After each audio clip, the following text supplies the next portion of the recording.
It's the penultimate day of Child Month, but of course we here at the Jamaica Information Service will keep showcasing our children even after May 31. So make sure you tune in to our programs every day on this station. For today's episode, we'll take a look at what government is doing to assist the nation's youth and to develop Jamaica's culture. And later, the Jamaica Social Investment Fund tackles crime in communities. I'm Adrian Atkinson. Those and much more when we return.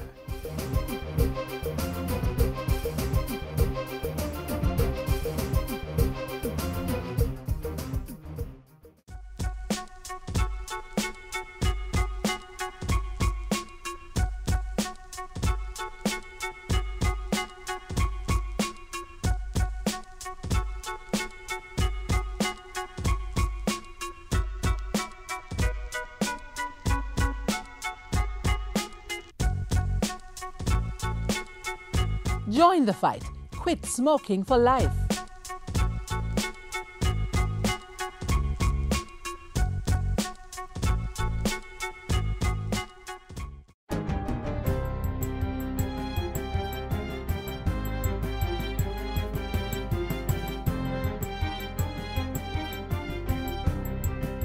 Good day, I'm Samantha Allen and this is your JIS News for Friday, May 30. Government took an important step on Tuesday to increase the country's capacity for low-cost and renewable energy generation. A $45 million contract was signed for technical assistance towards the promotion and development of cost-effective small hydropower projects across Jamaica. The 12-month contract was awarded to Argentinian company BA Energy Solutions in association with US-based Hydroscience Consulting. It will, among other things, firstly, provide technical assistance and guidance to key stakeholders, the agencies in the administration of hydropower developments, and will support the development and implementation of departmental policies and procedures for the effective management of hydropower projects from design to operation. 11 sites have been identified with the potential to produce a combined 33.4 megawatts of energy. The program will be implemented by the Petroleum Corporation of Jamaica with funding from the World Bank under the government's Energy Security Efficiency and Enhancement Project. Negotiations are far advanced to lease a 20-acre factory and complex as a site of a film lot in Jamaica. Industry Minister Anthony Hilton recently announced that the proposed film lot was to be based at the old Goodyear factory in St. Thomas. He said it would have multiple stages capable of putting out productions of Hollywood standards. A Hollywood studio has agreed to provide oversight on this project. A local entity, Real Vibes, is also in discussions with a leading music and film production school in the United States to build a campus at the lot. Minister Hilton says a deal to produce 5 films has been signed with film producer Stephen Paul, who produced the films Ghost Rider and Baby Geniuses. The Betting, Gaming and Lotteries Commission BGLC says recent changes to the act governing the industry will result in more revenue for the government and lead to economic growth. The amendments, which were passed in Parliament earlier this week, make provisions for online gaming and mobile betting and implement a fixed penalty system for those who breach the regulations. Chairman of the BGLC, Gary Peart, says these and other changes will assist the Commission in collecting over $1 billion in taxes during this financial year. We have seen compounded growth rates over the last 2 to 3 years, ranging from 15 to 30%, and there's more to come. We expect with the rollout of sports betting, mobile betting, telephone betting, text betting, another 10 to 20% increase. He added that sports betting in Jamaica would expand from about 40 shops to over 400 shops across the island. The changes to the act would also help the BGLC protect consumers and minors and address money laundering risks that may exist in the industry. Several communities in the vicinity of Lakes Pen, St. Catherine will be better able to build relationships with the police following the opening of a police post in the area. National Security Minister Peter Bunting says the post, which is located near a sporting complex and community center, will assist community policing activities. It will give an excellent opportunity for the police personnel who are posted there to get to know many community members on an individual basis. Police Commissioner Owen Ellington said the $26 million infrastructure was part of the proximity policing strategy being employed by the police. We're sending them here to work in the communities with you, to be very public, to be very present, to deter offenders, to make early identification of community problems, and to work with you to solve those problems. 16 districts in West Portland are benefiting from a new multi-purpose community center opened at Fruitful Vale earlier this week. The center was constructed at a cost of $23.75 million with loan funding from the Caribbean Development Bank through the Community Investment Project. It provides meeting space, playing fields and courts with spectator stand to seat 200 as well as ICT access point. I am sure the young people will find the Technology Center a good place in which to study, to do online research, to do courses, prepare for exams. The complex was built through multi-agency collaboration, including JSAFE, the Chase Fund, SDC, and the Fruitful Vale Benevolent Society. It includes a $59.2 million water supply project to serve several Portland communities. And finally, the Planning Institute of Jamaica, PIOJ, says it's now ready to roll out Phase 1 of its community renewal program in 17 downtown communities after a successful pilot in Majesty Gardens. PIOJ's technical specialist for socio-economic development, Charmaine Brim, says extending the program in these communities is in line with government's plans for the redevelopment of downtown Kingston. We have over 250,000 persons living on that downtown belt in those 17 communities, and so we have to look at opportunities that will allow them to participate in this overall development. In describing the nature of support to be extended to these communities, she revealed that in Majesty Gardens, residents have been getting access to housing development, entrepreneurship training, literacy intervention, and help embracing alternatives to crime and violence. PIOJ partners with the NHT, JBDC, Jamaica Foundation for Lifelong Learning, Peace Management Initiative, and the JCF in executing its community renewal program. Ms. Brim was speaking at a recent JIS think tank to discuss the PIOJ-GASPRO partnership on a street-style cook-up event for budding chefs and household cooks in the inner-city communities of Southside and Tel Aviv. It was held on May 17. And that's it for JIS News Today. I'm Samantha Allen. Thanks for watching. Lift up your hearts with a smile. Lift up your feet with a dance. Lift up your spirits with a song. It's family time.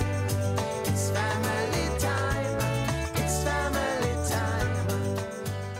Caring and protecting our children, improving the employability of the nation's youth, exploiting the economic benefits of Jamaica's culture.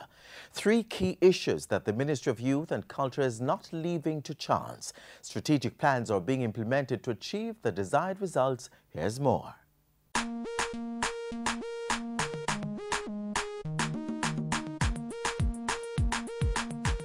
Focused on improving conditions for children and adolescents in need of care and protection.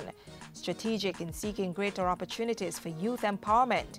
Deliberate in enhancing Brand Jamaica through cultural policy and industries framework. The working targets for the Ministry of Youth and Culture in financial year 2014-2015.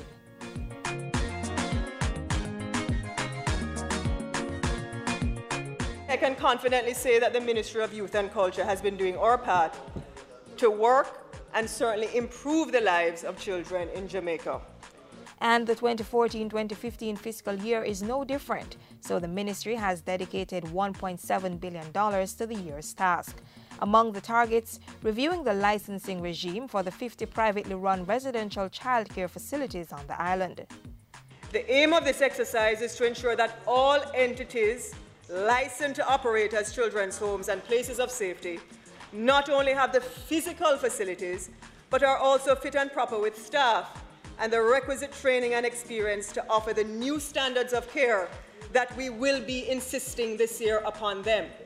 The ministry will also be implementing a $58 million three-year case management system to standardize and harmonize services to children. It will make it possible to track a child from entry into the system until he or she leaves. The system will also allow for the seamless sharing of information between the CDA and other child-serving institutions. In the meantime, a new board is overseeing the transformation of the Maxfield Park Children's Home into the island's model child care facility. To cater to children with physical, psychological, and behavioral health problems, The ministry has partnered with Jamaica Social Investment Fund to construct a therapeutic center. The Child Development Agency is supporting the action through its parental assistance and training program. Meanwhile, review of the Child Care and Protection Act is progressing smoothly and amendments are now before the Attorney General. The 1958 Adoption of Children Act is also under review to make it harmonious with the Trafficking in Persons Act.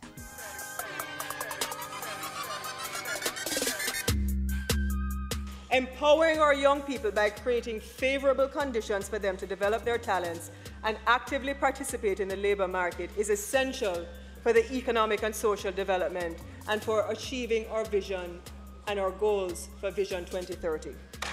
And so the ministry, through the National Youth Service, has introduced or expanded its programs to cater to the diverse needs of Jamaica's young.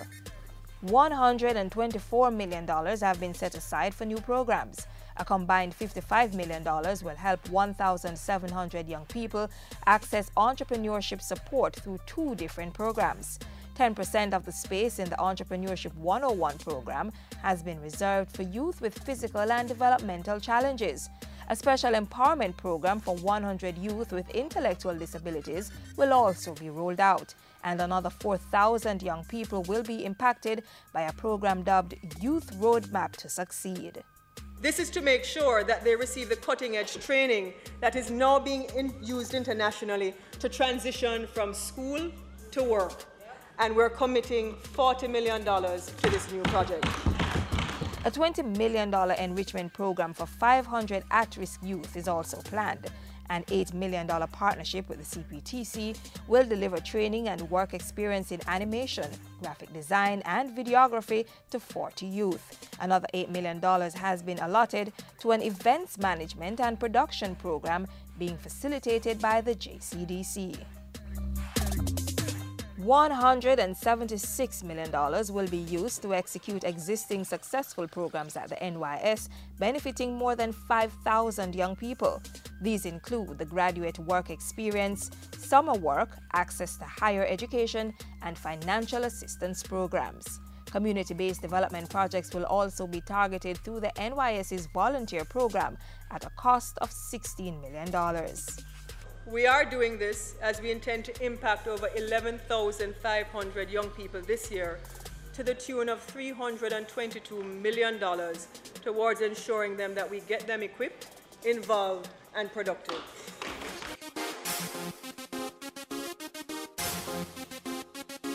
For us, the culture and creative industries gives us a solid global competitive advantage, and we're committed to utilizing it for the prosperity of our people.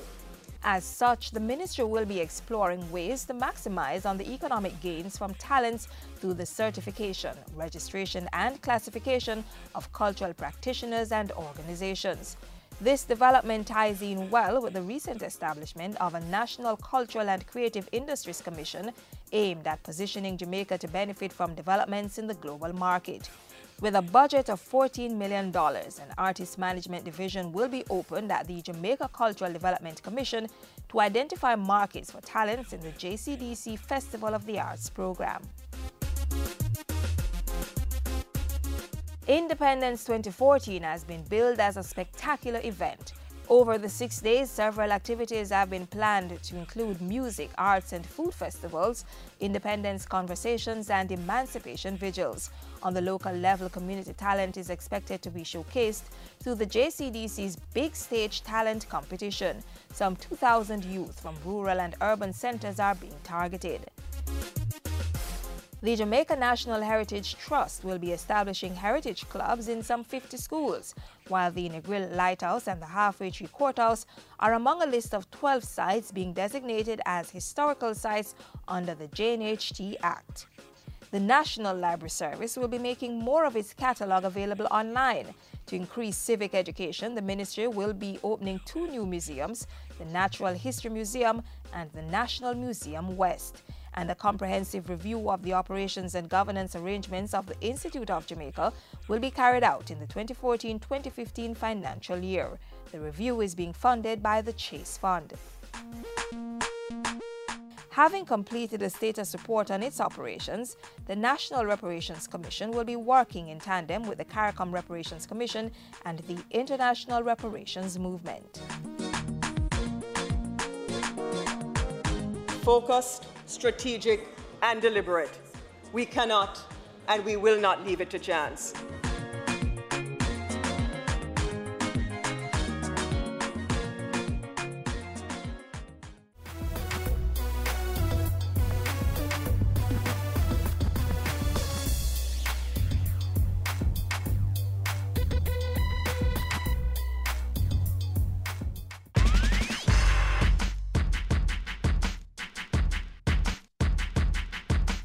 Here it is.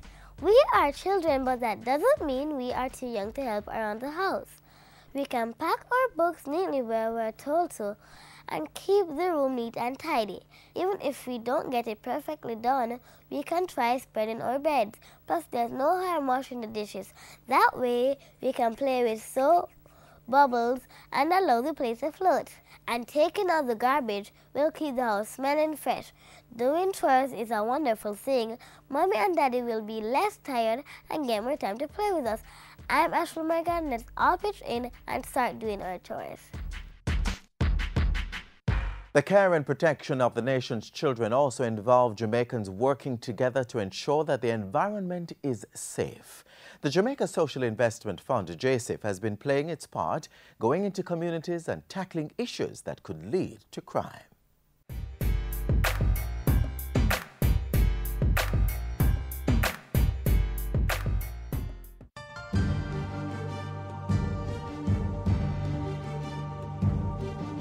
Crime has been a leading cause of instability in many societies, with Jamaica being no exception. This pandemic has torn the fabric of unity in many communities, leaving them in shreds of division. 12 volatile communities in the parishes of Kingston, St. Andrew, St. Catherine, Clarendon and St. James are being transformed by the Jamaica Social Investment Fund, JSIF, to make the scourge of crime a thing of the past. To realize this goal, JSIF has partnered with the Japanese government and the World Bank to provide funding support to the Inner City Basic Services Program, ICBSP, which has become the vehicle for change in these communities. Through these projects, several social intervention programs have been formed. We do a range of social programs such as literacy, mediation services, after-school activities and some activities, as well as apprenticeship and skills training. There is a very, very strong correlation between unemployment and crime. And there's also a strong correlation between unemployment and low levels of educational attainment. So what we're saying is that if we can get our population to become more educated, to get greater skills, then more likely they would be able to be integrated into the workforce and less likely to be involved in antisocial behavior and crime. One major social intervention initiative is the computerized literacy training program being administered by Knowledge-Based Center. Over in St. Catherine, the Knowledge Primary School has been equipped with computer software and accessories that have improved the reading and numeracy levels of the residents who use the school as a learning center. Well, a friend told me about this program, that it can help me and how I can help my son get a better education. This program helped change my life by not getting myself into any kind of negative trouble. It has helped me to read fluently and helped me in the mathematics, like in fractions, multiplication, addition and division. I'm thankful that JSIF has came into the community and helped the youth in the community and helped me for furthering my education, because the program is free and I couldn't have done it on my own. We really appreciate what JSIF is doing, you know, and I hope that they would spread it in all communities, because with JSIF doing this to all community, it will make our country better and more literate. In Kingston, another major social intervention program has reshaped minds through education. Several training seminars were hosted by Rise Life Management Services for children, parents and teachers in the Federal Gardens, Craigtown, Jonestown, and Marchmont communities. These seminars focused on identifying maladaptive behavior in children and building the parent-child relationship. It also helped teachers to adopt classroom management techniques to deal with children exhibiting such behavior.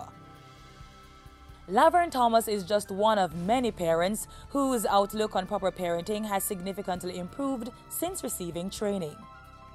I was an abusive mother. Used to beat my children them a lot, shout on them, cuss them about them father and those things. But since the workshop, I've changed a lot. Me no shout, me just talk, and them hear me and everything, and my children, them grades start pick up. Without it, I don't know how I would manage. We find out that parents are coming in with their children. Parents are saying things that they learned in the workshop, and they're responding better with their children. In addition to social intervention programs, JSIF, through the Ministry of National Security, has created the Jamaica Crime Observatory, which is an integrated crime and violence information system, ICVIS, or crime database, which hosts and displays crime and violence victim data at the parish and community levels. From the information garnered, crime prevention programs can be monitored and evaluated. We have data from 2 of the communities, and since inception, 2007 until now, we see a 50% reduction in crime, which I think is something. You look at those small gains because you don't solve crime overnight. The effects of crime are far-reaching, but so too are the efforts of the Jamaica Social Investment Fund and its partners. They tackle the issue by providing an alternative lifestyle to crime's most vulnerable targets. For more information on JSIF and the Japan Social Development Fund, call their toll-free line 1-888-991-2356-7. Send an email to feedback@jsif.org or visit their website, jsif.org. Remember to like their Facebook page. The Jamaica Social Investment Fund, investing for community development.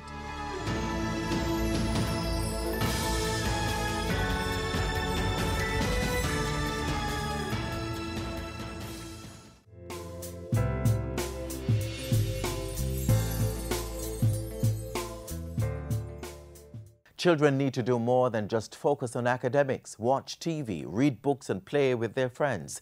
They also need to know the importance of volunteerism. DuPont Primary and the Jamaica Red Cross are doing just that, teaching children the importance of serving others. Heal the world, make it a better place for you and for me and the entire human race. I feel very happy because to be in this club, it's great because we help all the vulnerable. When we go to places like the burn ward, a children's home, and Mustard Seed, and giving the children gifts, we feel excited because we know that we're giving and we know that we're going to be leaders of tomorrow. A whopping 135 students, including 45 boys, have signed up to be a part of the Red Cross group at the DuPont Primary School. Welcome to another week of School Zone. I'm Tamara McHale. Today we find out how this inner city school is using this medium to engage the students while teaching them the value of giving back. Do stay with me.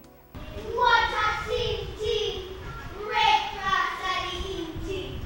United all the people them, we serve one another. No hate warrior, no in a team. For in life, disaster and in team.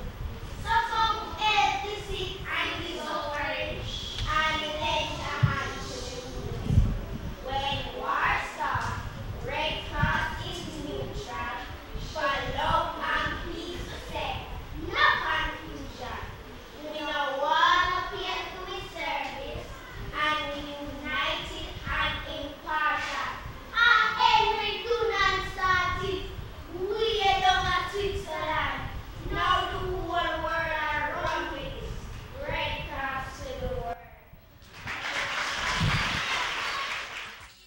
dressed in white with some already in their red hats and emblems, was the newest set of students to join the Red Cross Corps at DuPont Primary.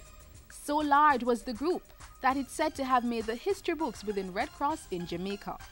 I don't recall a school having this number of persons enrolled in recent times. You are serving one another. So as you do that and you keep doing it, you will raise yourselves to greater heights. So what does Red Cross uphold? It promotes mutual understanding, friendship, cooperation, and lasting peace amongst all people. It endeavors only to relieve suffering, giving priority to the most urgent cases of distress. We don't discriminate, we just help. You can do lots of things like go to the hospital, help the poor, and everything to give them soap, food, things like that. We have a relationship with a school in Canada. Oftentimes, our school, through our principal, they send us gifts. They will send us like wheelchair and those things. Now, our principal look on which club is doing well, and he will say, okay, Red Cross is doing well, so I'll give you this gift, and you distribute to whoever you want. Now, we have the homes, and we have the hospital, and we have these places where we want to give. So we go, and we give it to them. Having such a large number of students enrolled in the club is in line with Education Minister Reverend Ronald Thwaite's appeal for more students to become members of uniformed groups, a point supported by the school's chairman. This is certainly a good move. We want to get our children involved in something a little bit more than themselves, organizations and activities where they are linked to giving service to humanity.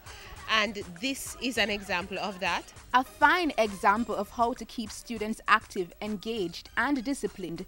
DuPont Primary is reaping the benefits. When they look on DuPont, molding the children are becoming, in giving, they become so conscious that I have potential. Oh, I'm wonderful. Oh, I can do things. I may be in a inner city, but the inner city is not in me. I am bigger than that.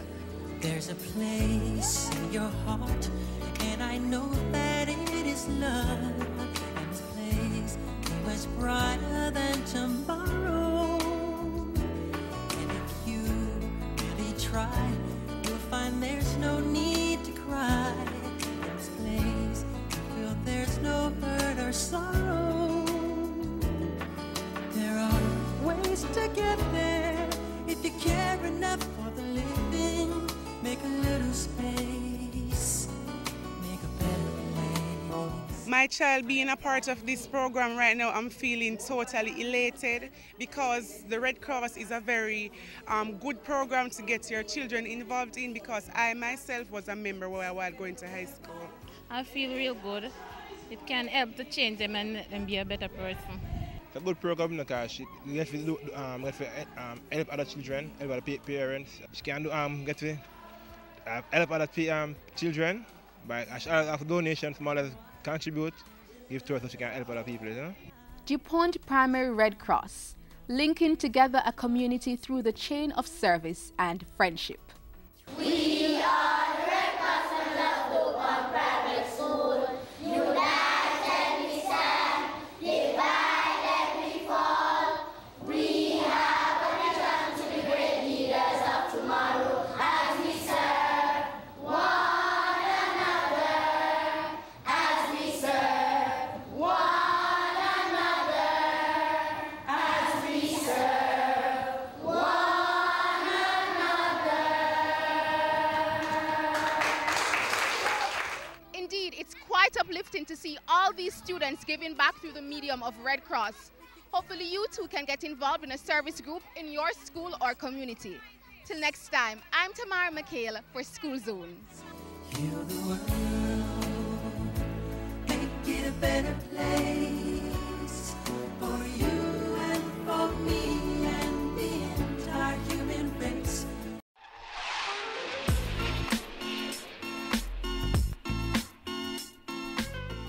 We've come to the end of this edition of Jamaica Magazine. Hope you were more inspired to do all you can to ensure our children feel loved, secure and comfortable. While you do that, catch up on the latest government information. Visit jis.gov.jm or follow us on Twitter at JIS News. You may also share your thoughts via email, jamaicamagazine@jis.gov.jm. I'm Adrian Atkinson, and this has been Jamaica Magazine. Another program comes your way tomorrow. Take care. Until then, thanks for watching.